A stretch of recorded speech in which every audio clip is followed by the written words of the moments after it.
Laura's dishwasher quit working, so she called a repairman. Since she had to go to work the next day, she told the repairman, "I'll leave the key under the mat.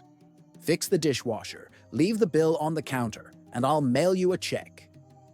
Oh, by the way, don't worry about my bulldog, Bob. He won't bother you. But whatever you do not, under any circumstances, talk to my parrot. I repeat, do not talk to my parrot." When the repairman arrived at Laura's apartment the following day, he discovered the biggest, meanest-looking bulldog he had ever seen. But just as she had said, the dog just lay there on the carpet watching the repairman go about his work. The parrot, however, drove him nuts the whole time with his incessant yelling, cursing, and name-calling. Finally, the repairman couldn't contain himself any longer and yelled, "Shut up, you stupid, ugly bird!" To which the parrot replied, "Get him, Bob. We hope this gave you a good laugh." One morning, I turned to my wife and said, "I need to call the doctor today." She gave me a concerned look and asked, "Which doctor?" I paused, a little puzzled, and then replied, No, just the regular kind." She started laughing so hard, I thought she might need a doctor herself. As it turned out, she had assumed I was talking about some sort of spooky witch doctor. So, for the rest of the day, every time I passed her, she cackled and pretended to cast a spell on me with an imaginary wand. Later, when I actually did call the doctor, the receptionist asked, "What seems to be the problem?" I glanced over at my wife, who was still twirling her pretend wand, and said, "Apparently, my wife thinks I'm cursed." The receptionist chuckled and said, "Oh, it's probably just a case of the marriage magic. I hear it's highly contagious." An older, weary-looking dog wandered into my yard one day. Judging by his collar and well-fed belly, it was clear that he had a home and was well cared for. The dog approached me calmly, and I gave him a few friendly pats on the head. He then followed me inside, made his way down the hall, curled up in a corner, and promptly fell asleep. An hour later, he woke up, went to the door, and I let him out. The following day, he returned, greeted me in the yard, walked inside, and resumed his usual spot in the hall for another nap. This routine continued on and off for several weeks. Curious about his repeated visits, I decided to pin a note to his collar. I would like to find out who owns this wonderful, sweet dog, and let you know that he comes to my house almost every afternoon for a nap. The next day, the dog showed up with a new note pinned to his collar. It read, "He lives in a home with my non-stop, chatting and nagging wife. He's trying to catch up on his sleep. Can I also come with him tomorrow?" Two married friends are out drinking one night when one turns to the other and says, "You know, I don't know what else to do. Whenever I go home, after we've been out drinking, I turn the headlights off before I get to the driveway. I shut off the engine and coast into the garage. Take my shoes off before I go into the house. I sneak up the stairs, get undressed in the bathroom, stick my foot in the toilet, and pee down my leg to prevent splashing sounds. I ease into bed, and my wife still wakes up and yells at me for staying out so late." His friend looks at him and says, "Well, you're obviously taking the wrong approach." I screech into the driveway, slam the door, storm up the steps, pee hard into the toilet water, then use the full flush, throw my shoes in the closet, undress in the bedroom, then jump into bed, slap her on the butt and say, "What's shakin' bacon, wanna mess around?" She always acts like she's sound asleep. Works every time. An elderly gentleman had been struggling with severe hearing loss for years. Finally, he decided to see a doctor who fitted him with state-of-the-art hearing aids that restored his hearing to 100%. A month later, he returned for a follow-up appointment. The doctor, smiling, said, "Your hearing is perfect now. Your family must be so thrilled that you can hear again." The gentleman chuckled and replied, "Oh, I haven't mentioned it to them yet. I just sit quietly and listen to their conversations. So far, I've changed my will 3 times. Little Johnny, the kid who always keeps his teacher on her toes. In the 2nd grade, every morning starts with a fun guessing game. The teacher brings out a secret item hidden in a brown paper bag. Her goal? To help the class build critical thinking skills. Teacher: all right, class. Today's secret item is smooth, round. It has a stem on top. And it's red. Johnny's hand shoots up. He knows the answer. But as usual, the teacher calls on another student. Student: an apple. Teacher, smiling: no, it's a tomato. But I like the way you're thinking. This happens every day. Johnny always knows the answer, but never gets picked. And every time the teacher just likes the way they're thinking. Johnny, frustrated, whispering to himself, ugh, I could totally win this thing. By Friday, Johnny's had enough. Before the game even starts, he stands up at his desk. Johnny, confidently, hold on, miss. I've got a secret item for you today. He reaches into his front pocket and feels around a bit. Johnny, smirking. Okay, it's hard. It's round. And it's got a head on it. The classroom goes silent. The teacher's eyes widen in shock. Teacher, gasping. Little Johnny, that's inappropriate. Johnny, grinning. Nope, it's a quarter. But I like the way you're thinking. The professor presented a large cage containing a male rat, which was positioned in the middle of the enclosure. Next, the professor placed a piece of cake on one side of the cage and a female rat on the other side. The male rat immediately ran toward the cake and began eating it. The professor then removed the cake and replaced it with a piece of bread. Once again, the male rat ran straight to the bread. This experiment continued, with the professor switching the food items after each trial. In every instance, the male rat focused solely on the food, never showing any interest in the female rat. The professor concluded, this experiment demonstrates that food is the greatest source of strength and attraction. At this point, a student from the back of the room raised his hand and said, Professor, why don't you try changing the female rat? This one might just be his wife. A man suffering from unbearable headaches finally went to the doctor. After a thorough examination, the doctor sighed and said, I've got good news and bad news. The good news is I can cure your headaches. The bad news, you have a rare condition. Your testicles are pressing against the base of your spine, causing intense pressure.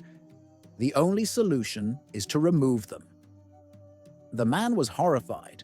You can't be serious, he exclaimed, but after years of pain, he reluctantly agreed to the procedure. A few days later, he woke up headache-free for the first time in decades. Yet, despite the relief, he felt like something was missing, literally. Hoping to lift his spirits, he decided to buy a new suit. Walking into a men's clothing store, an elderly salesman took one look at him and said, size 44 long. The man blinked. That's exactly right. How did you know?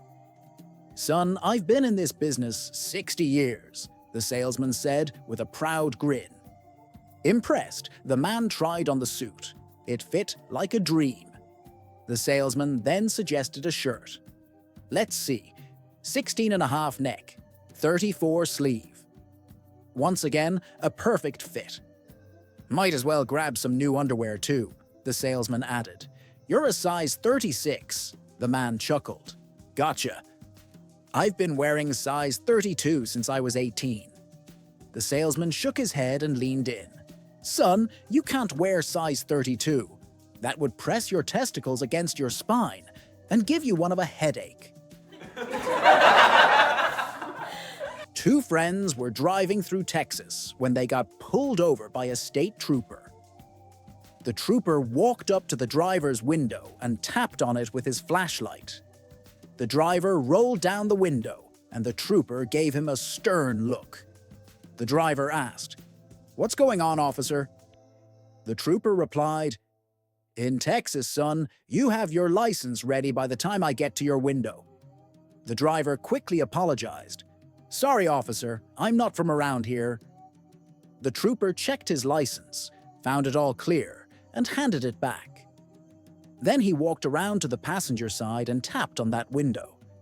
The passenger rolled it down, and the trooper looked at him with a knowing smile. The passenger, puzzled, asked, "Is there something wrong?" The trooper said, "Just making sure everything's in order. I know 2 miles down the road, you'd be thinking, I would have had a few words if that was directed at me." A grandfather's hanging out with his grandson. He says, "Hey, Johnny, could you bring me the cup of medicine and the cup of soda over there?" Johnny replies, "Sure, Gramps, but why do you need the soda?" Grandpa grins and says, "I mix them so the medicine doesn't taste so awful." Johnny nods, "Good idea," and begins to pour the medicine into the soda. But Grandpa quickly interrupts, "No, no, no, the other way around. You pour the soda into the medicine, not the medicine into the soda." Johnny looks puzzled and asks, "What difference does it make?" Grandpa, a bit exasperated, responds, "What difference does it make? I'm not ruining my delicious soda with that awful medicine. I'm making the medicine taste better with the soda." A mother and her young daughter were visiting New York City. The mother was trying to hail a cab when her daughter noticed several wildly dressed women who were loitering on a nearby street corner. The mother finally hailed her cab and they both climbed in, at which point the young daughter asked, "Mommy, what are all those ladies waiting for by that corner?" The mother replies, "Those ladies are waiting for their husbands to come by and pick them up on the way home from work." The cabbie, upon hearing this exchange, turns to the mother and says, Come on, lady, tell your daughter the truth. For crying out loud, they're hookers." A brief period of silence follows, and the daughter then asks, "Mommy, do the hooker ladies have any children?" The mother replies, "Of course, dear. Where do you think cabbies come from?" One day they decided they wanted to move to the big city and get jobs there. When they got there, they went to the employment office to ask for jobs. The first brother went in for an interview, and less than 10 minutes later, he comes out of the office jumping for joy, yelling, "Hoo-wee! I got a job!" The second brother was so happy and excited for what he would get. He enters the office, and the interviewer asks him what his skills are. "Well," he says, "I can cut and split wood like crazy." The interviewer looks at him and says, Well, it's going to be hard to find a job in this city with those skills. Everything in the city is steel and concrete. We don't have much use for a woodcutter." Disheartened, the second brother says, "But my brother was just in here and he got a job." The interviewer says, "Yes, but he says he can pilot, and that's a valuable skill." The brother sits up in his chair and says, "That may be so, but he can't pilot till I cut it." A brand new store has just opened in New York City that sells husbands. When women go to choose a husband, they have to follow the instructions at the entrance. You may visit this store only once.